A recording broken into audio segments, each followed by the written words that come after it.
Hey, Shalom, Israel. Shalom is Brother Nashan here with New Wine Congregation of Israel, coming at you with another quick lesson. Before I do, I want to give all honor and glory to the Most High God, Yahweh, by Hashem, Yahweh Shah, right? We're going to get into a quick lesson, Most High willing. Right, let me share the screen real quick. All right, and go to the Bible, right? We're gonna get into Mark chapter 12, dealing with the question: will we be marrying in the kingdom of heaven? Will it be sex had in the kingdom of heaven? We're gonna answer those questions most high willing in this lesson, right? So Mark chapter 12. Let's start at verse 18 and let's read the account, and then we'll break it down through the spirit, right? So it says, then come unto him the Sadducees, right, which say there is no resurrection. And they asked him, saying, so the Sadducees didn't believe in the resurrection.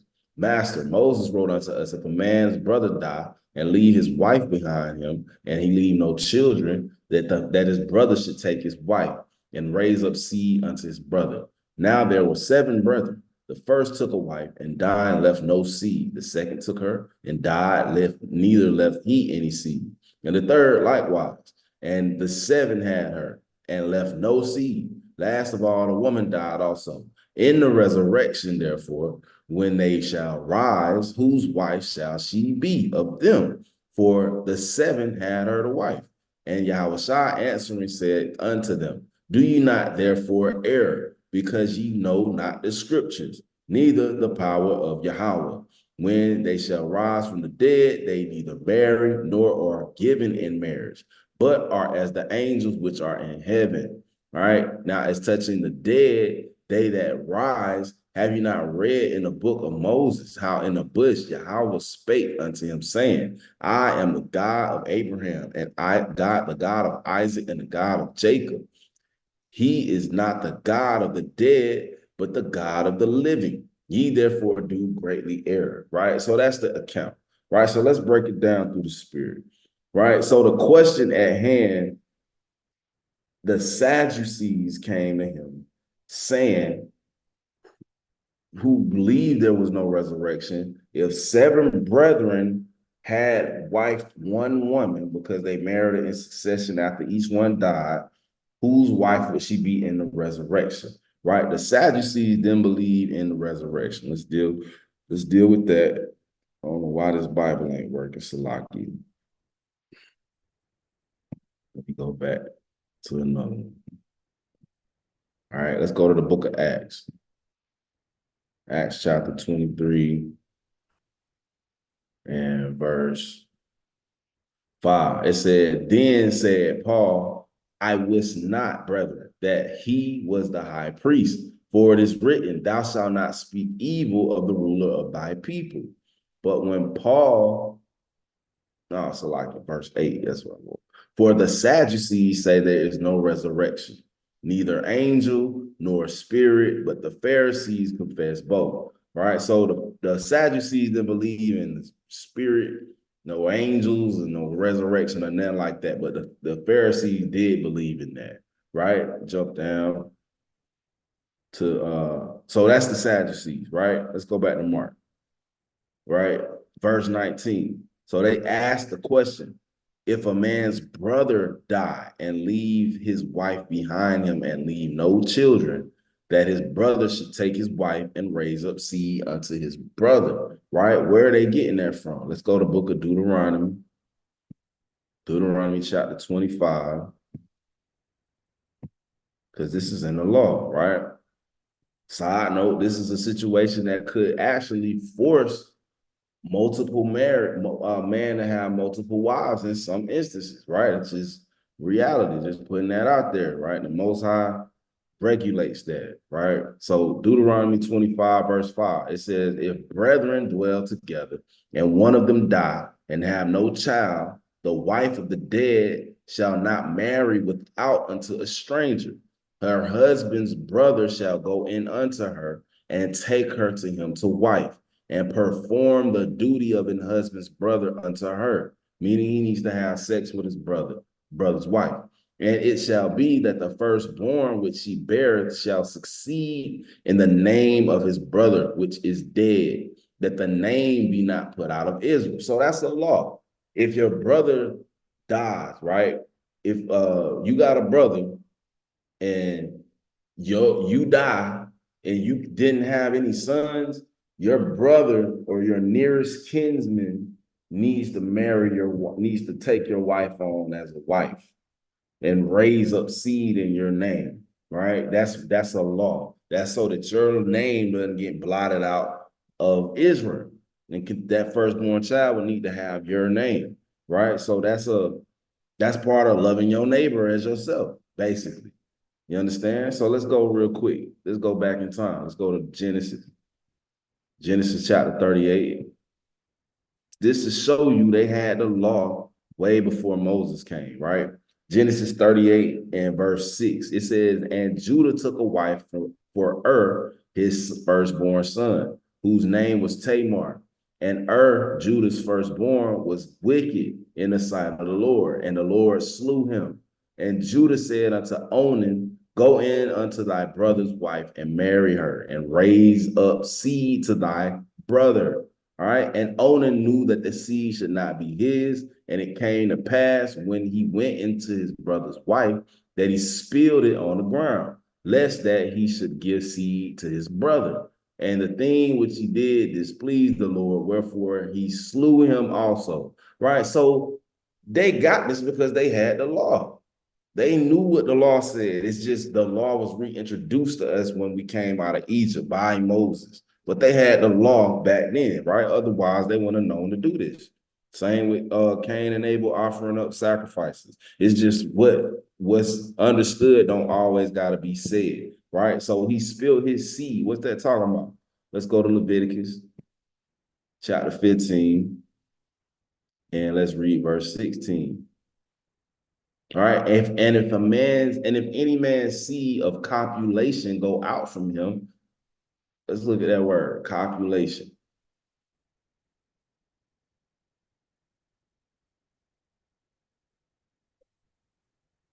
Sexual intercourse. Males may seek copulation with the breeding female, right?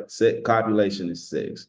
All right. So if a man seed from sex go out from him, then he shall wash all his flesh in water and be unclean until the even. All right. So that's talking about sperm. All right. So he spilled his sperm on the ground. He was supposed to let that go into that woman so that he could raise up a child in his brother's stead. All right, let's go from there. Let's go to the book of Judges. Let's get another example of what the law is talking about. Judges chapter 21. We're going to touch a few things in this class.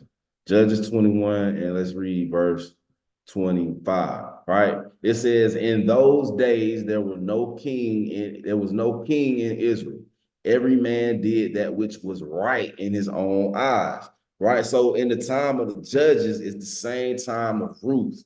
That's the same time period. There was no king in Israel, and every man did what was right in his own eyes. Israel just did whatever they thought was right. All right, let's go to the book of Ruth. Ruth chapter 1. And let's read verse 1. Now it came to pass in the days when the judges ruled, right? Same time period. Everybody just doing what they thought was right in their own eyes, that there was a famine in the land. And a certain man, Bethlehem, Judah, went to sojourn in the country of Moab, he and his wife and his two sons. Right? It says, and then and the name of the man was Elimelech, and the name of his wife was Naomi, and the name of his wife Naomi, and the name of his two sons Malone and Chilion, Ephrathites of Bethlehem, Judah. And then they came into the country of Moab and continued there. And Elimelech, Naomi's husband, died, and she was left and her two sons. And they took them wives of the women of Moab. The name of the one was Orpha, and the name of the other was Ruth. And they dwelled there about 10 years. So Ruth is a Moabite. All right, understand that. She is not an Israelite that live in the land of Moab. She's a Moabite. How do we know this? Because it's told you men were just doing what they wanted in their own eyes.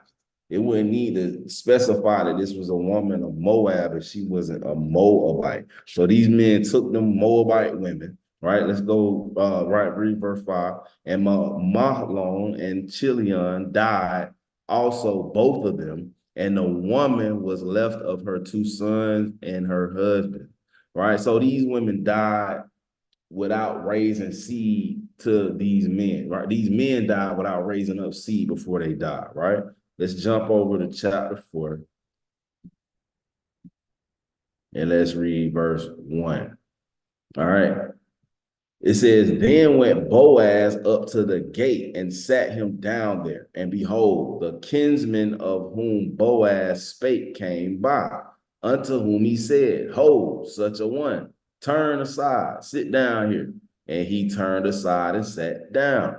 And he took 10 men of the elders of the city and said, sit ye down here. And they sat down. So he trying to get this thing worked out, right? Because he just found out that he needs to marry Ruth, but he don't want to. He don't. She a Moabite. He don't really want to marry. He want the land, but with the land comes Ruth, right?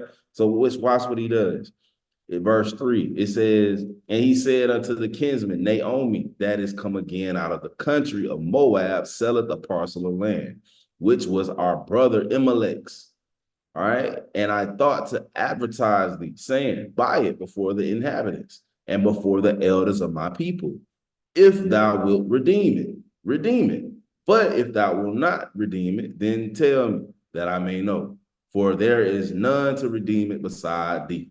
And I am after thee. And he said, I will redeem it.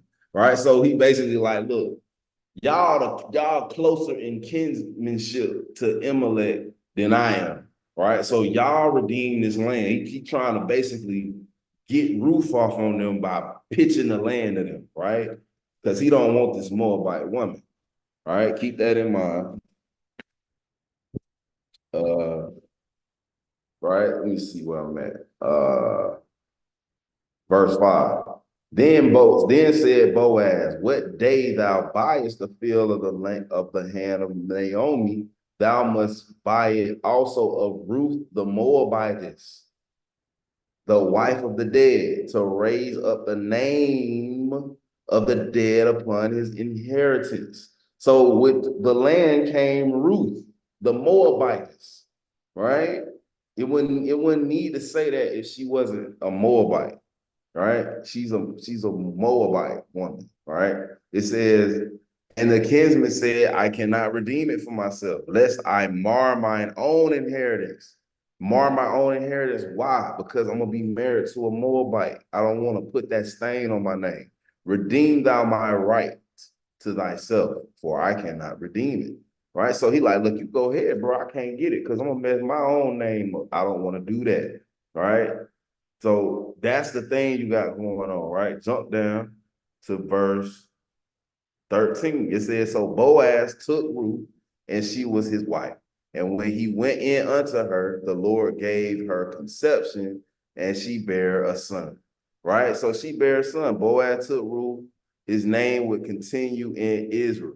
Right? He first son he raised up would obviously be named after Amalek because he didn't have seed raised up to his name. Right? So now, from there, so that's an example of the law being carried out that we just read in Deuteronomy. Let's go there from there. Let's go to Matthew chapter 1. And let's read verse 5 and 6. It says, and Solomon begat Boaz of Rechab, that's Boaz, and Boaz begat Obed of Ruth, and Obed begat Jesse. All right. And Jesse begat David the king, and the David the king begat Solomon of her that had been the wife of Uriah. Right. So that law made sure that's the only reason why Ruth was included in that. right? Because that helped carry on that brother's name, right? So now let's go back to Mark chapter 12. And let's read. So the thing that happened was Ruth was given in marriage. She was given in marriage to somebody because of the death of her original husband. That's the whole situation surrounding the question that's being asked by these Sadducees.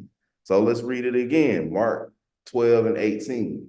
Then come unto him the Sadducees, which say there is no resurrection. And they asked him, saying, Master, Moses wrote unto us, if a man's brother die and leave his wife behind and leave no children, that his brother should take his wife and raise up seed in his unto his brother. We just read that in the law. We read an example of it in Ruth, and we read an example of it with Judah's sons, right? It says, now there were 7 brethren. The first took a wife, and dying left no seed. And the second took her and died, neither left he any seed. And the third likewise. And the 7 had her and left no seed. Last of all, the woman died also. In the resurrection, when they shall rise, whose wife shall she be of them? For the 7 had her to wife, right? So that's the question. The 7 had her unto wife. First of all, this is why Yahushua is dealing with them like that. Let's go to Romans chapter 7 and verse 2, right? It says, for the woman which hath an husband is bound by the law to her husband, so long as he liveth. But if the husband be dead, she is loose from the law of her husband. So the question is, the answer is she's no one's wife when she in the resurrection. She's no one's wife because death is what annuls a marriage. After death happens, that woman is not bound to that man, right? That man is not bound to that woman. You died, right? So that disannuls a marriage, right? First off, so let's go back to Mark. All right, it says verse 24, right? It says, and Yahushua answering said unto them, do ye not therefore err, because ye know not the scriptures, neither the power of Yahweh? When they shall rise from the dead, they neither marry nor are given in marriage, but are as the angels which are in heaven. What does he mean, nor are given in marriage? But he's saying, look, that law pertaining to brothers marrying a wife, that's done with, right? You're not going to give nobody's wife to another man because that law is disannulled, first of all, with her being his wife because they died, right? And nor are they given in marriage the way that Ruth was given to Boaz, the way that Tamar was given to Onan. They don't give them in marriage anymore. That's what he's talking about. But are as the angels which are in heaven. What does that mean? Are as the angels which are in heaven. Let's go to Wisdom of Solomon, chapter 2 and verse 23.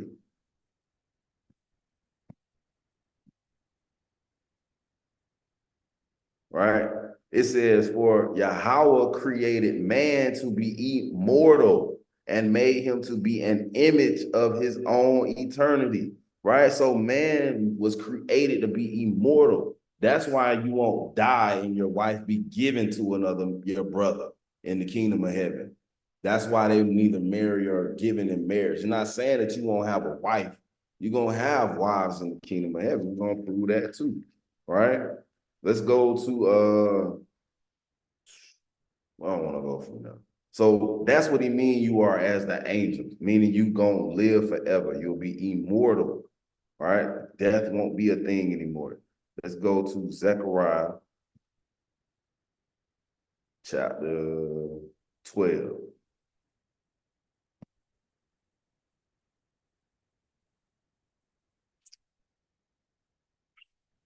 Right? It says, and it shall come to pass in that day that I will seek to destroy all the nations that come against Jerusalem.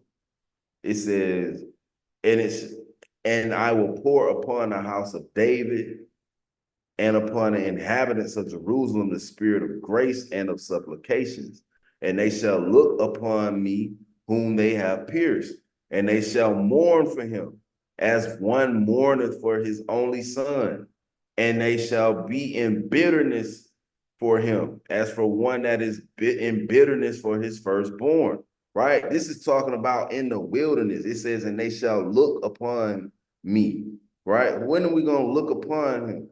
Right? Let's go real quick to the book of Ezekiel. Matter of fact,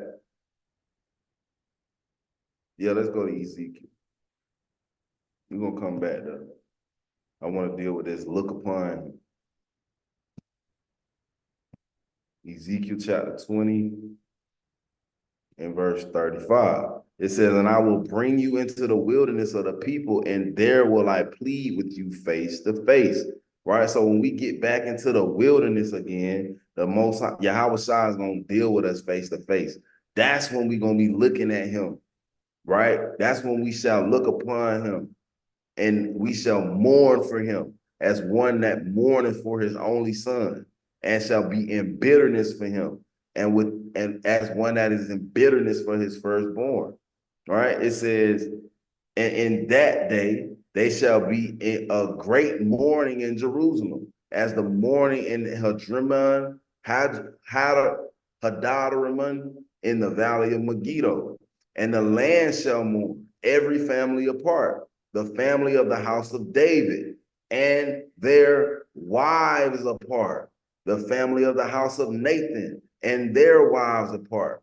Right? So we're going to have wives. Your wife, you ain't going to just get to the wilderness with your wife or be marrying in the wilderness, and then all of a sudden in the kingdom of heaven, you're not marrying nobody no more.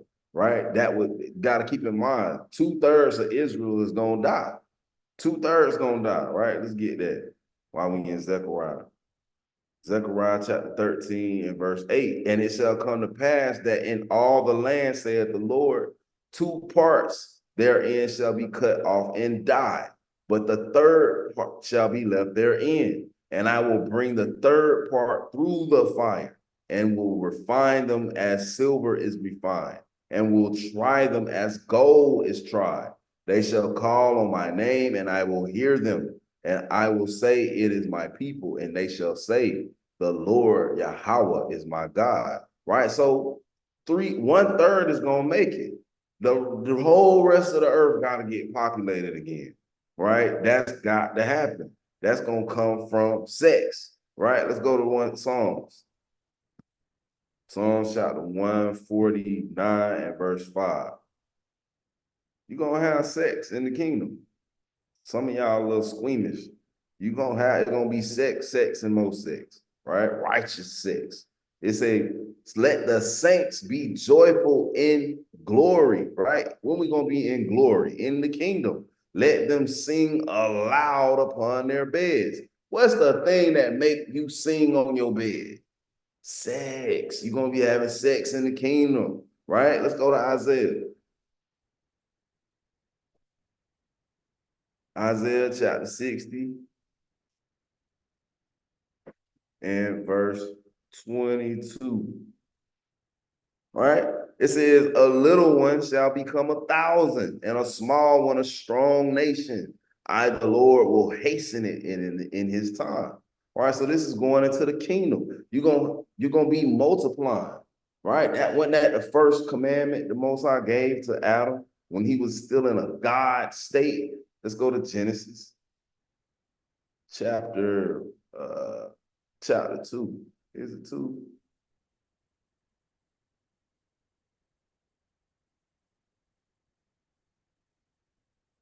Right, 21 and 22, right? It says, and Yahweh blessed them, saying, be fruitful and multiply, and fill the waters in the seas, and let the fowl multiply in the earth, right? That's talking about the animals, right? But it's also going into man, if you understand, living creature, right? We're talking about the people, let them be fruitful and multiply, right?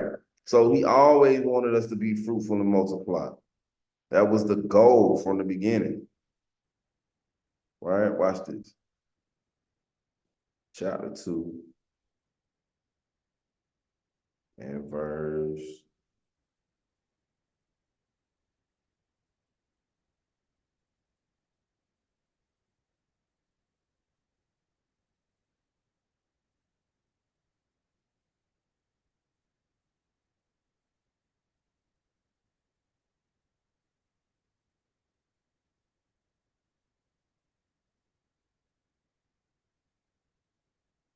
All right, nonetheless, you get the picture. All right. So the Most High said, be fruitful and multiply. That's going to continue to go on in the kingdom of heaven. Right. It's just not going to be children being had that's in sin. That's what's not going to be a thing no more. Right. So when they talk about Mark chapter 12 and that question that was being proposed to Yahweh Shah, right? He's simply dealing with the question that they asked him, right? In the resurrection, are they given in marriage or do they marry, right? According to the law, right? Because that's the question that's being posed with the brothers, the 7 brothers dying, right? So most are willing, that was edifying. You got something out of it. It's gonna be wives being had in the kingdom. It's gonna be children being had in the kingdom, right? A little one shall become 1,000. All right. So hopefully that was helpful. Hopefully that answers some questions. With that, say Shalom.